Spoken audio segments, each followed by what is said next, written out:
ہمارے ساتھ تشریف رکھتے ہیں نجمالدین خان صاحب، سرحدی امور کے وفاقی وزیر اور پاکستان پیپلز پارٹی کے ساتھ ان کا تعلق ہے. ہمارے دوسرے مہمان احسن اقبال صاحب، پاکستان مسلم لیگ نون کے ساتھ ان کا تعلق ہے، جبکہ لاہور میں ہمارے ساتھ تشریف رکھتے ہیں کامل علی آغا صاحب، پاکستان مسلم لیگ کاف کو ریپرزینٹ کر رہے ہیں. نجمالدین خان صاحب، آپ ایک تو یہ ہے کہ پاکستان مسلم لیگ نون کا خیال یہ ہے کہ مذاکرات کرنے چاہیے دہشت گردوں کے ساتھ تاکہ یہ مسئلہ حل ہو سکے. آپ کی حکومت نے پہلے ایک مذاکرات بھی کیے تھے، معاہدہ بھی کیا تھا اور اس کے بعد اس معاہدے کو توڑا بھی تھا، پھر آپ نے آپریشن بھی کیا تھا سوات میں. آپ کا کیا خیال ہے، مذاکرات ہونے چاہیے یا نہیں ہونے چاہیے؟ یہ مسئلہ کیسے حل ہوگا لاہور کا؟ بسم اللہ الرحمن الرحیم.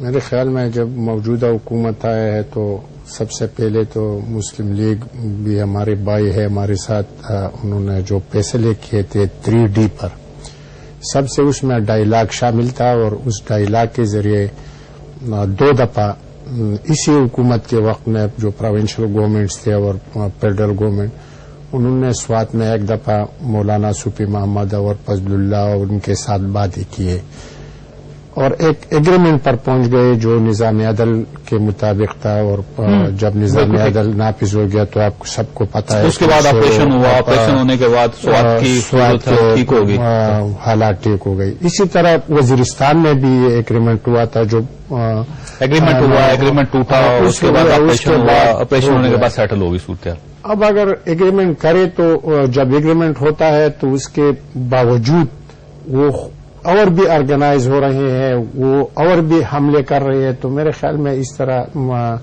جب ایگریمنٹ کے پاسداری نہ ہو اور ایگریمنٹ پر عمل درآمد نہ ہو اور پھر اس کے باوجود دہشت گردی اور بھی پھیل رہی ہے تو اس بات کی کوئی ضرورت نہیں ہے. میرے خیال میں یہ باتیں نہیں ہونا چاہیے. اب دیکھیے 2 جگہوں پہ آپ نے ایک یہی آپشن اڈاپٹ کیا تھا، آپ نے ڈائلاگ کیے، اس کے بعد معاہدے کیے آپ نے، لیکن الٹیمیٹلی آپ کو آپریشن پہ جانا پڑا، سوات کی اور دوسرا وزیرستان کی. آپ یہ سمجھتے ہیں کہ پنجاب میں بھی آپریشن ہو چاہیے، فوجی آپریشن ہونا چاہیے؟ نہیں جی، تو پنجاب میں یہ تو پروونشل گورنمنٹ کا کام ہے اور ہم یہ کہہ رہے ہیں کہ وہاں اسی طرح ہم میں بھی لیکن آپ نے فیڈرل نے فیصلہ کیا تھا، ہم سب بھائی بیٹھے ہوئے ہیں یہاں. ہم بات یہ کر رہے ہیں کہ اسی طرح میں تو ملاکنڈ ڈویژن سے میرا تعلق ہے، اسی طرح یہ لوگ نکل آئے تھے پہلے. ہم بہت سے لوگوں کا سپورٹ جو وہاں کے مذہبی لوگ ہیں، عام لوگ ہیں، ان کے سپورٹ لیے گئے تھے کیونکہ وہ جا کر کوئی بدماشوں کو پکڑ کر ان کے خلاف فیصلہ دے رہے تھے. لوگ کہہ رہے تھے کہ بھائی اس کو اسلامی نظام کہہ رہی ہے. اور آہستہ آہستہ جب وہ مضبوط ہوتے گئے تمام لوگ ان کے ساتھ شامل تھے.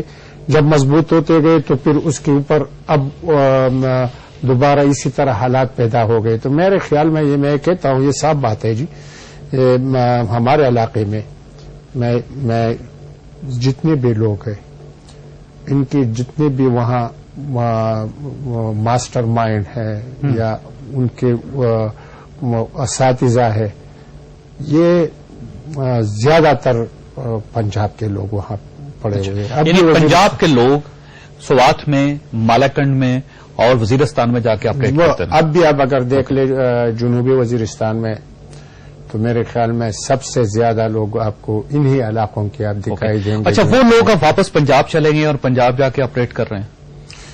وہاں بھی کافی زیادہ ہے، لیکن جو نکل گئے ہیں جی وہاں سے، جو مثلا سوات اور ملاکنڈ ڈویژن سے نکل گئے، جنوبی وزیرستان میں تو اب بھی وہاں بہت زیادہ کافی تعداد میں ہے.